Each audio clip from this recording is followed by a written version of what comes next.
কারো কাছ থেকে অন্যায়ভাবে টাকা আত্মসাৎ করে চাঁদাবাজির মাধ্যমে, তার দ্বারা এই বাংলাদেশে হোক এই ভূমিতে হোক যে কোনো অন্যায় করাই তার দ্বারা সম্ভব।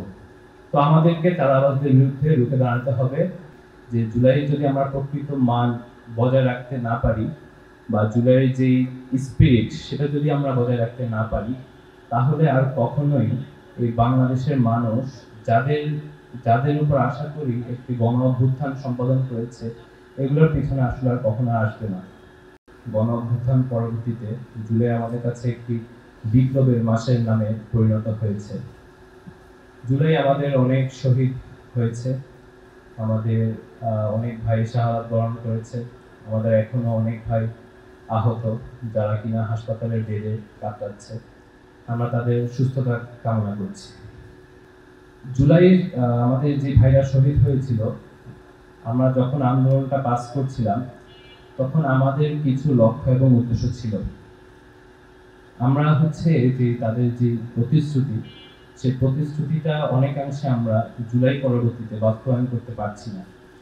এই ক্ষেত্রে আমাদের ব্যক্তি স্বার্থ, কিছু ক্ষেত্রে আমাদের উদাসীনতা, এগুলো আমাদের পরিলক্ষিত হচ্ছে জুলাই গণ অভ্যুত্থানেরই নেতৃবৃন্দদের প্রতি।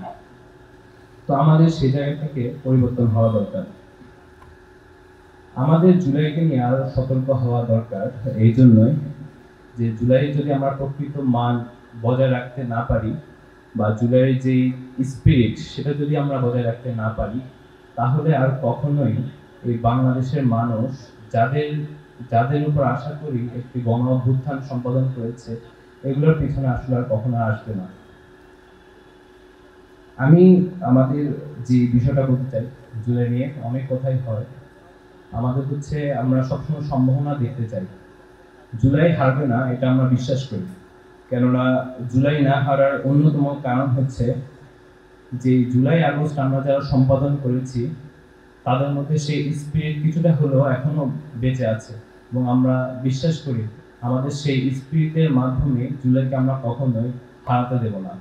এবং আমরা খেয়াল করেছি জুলাই পরবর্তীতে আমাদের বিভিন্ন জায়গায় আমরা যারাই আমাদের এই জুলাইটাকে সামনে নিয়ে গিয়েছিল, যারা জুলাইটাকে নেতৃত্ব দিয়েছিল, তাদের মধ্যে যখন আমরা দেখতে পারি যে জুলাই আমরা বিভিন্ন দুর্নীতি পরায়ণ কাজ, তারা চাঁদাবাজি করে বিভিন্ন জায়গায় গিয়ে, এগুলো আসলে আমাদের মনে অনেক বেশি কষ্ট দেয়।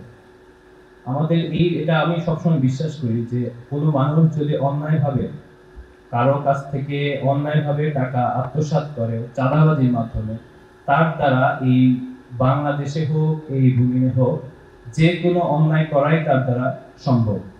তো আমাদেরকে চাঁদাবাজদের বিরুদ্ধে রুখে দাঁড়াতে হবে। পাশাপাশি আমি সর্বশেষ এই বলতে চাই যে জুলাই যে শহীদ হয়েছে, আমাদের আহত হয়েছে অনেক, তাদের সেই স্পিরিট বাস্তবায়ন করে আমরা সামনের দিনগুলোতে অগ্রসর ভূমিকা পালন করব, এবং সবাই সবার নিজ নিজ জায়গা থেকে সৎ থাকবো, আদর্শ থাকবো, এবং দেশপ্রেমিক নাগরিক হিসেবে নিজেরা গড়ে তুলব, এবং একটি ইনসাফপূর্ণ বাংলাদেশ গড়ে তোলার জন্য আগামীতে আমরা সবাই সোচ্চার হব। সেই আশা ব্যক্ত করে আমি আমার কথা এখানে শেষ করছি। আসসালামু আলাইকুম ওয়া রাহমাতুল্লাহ।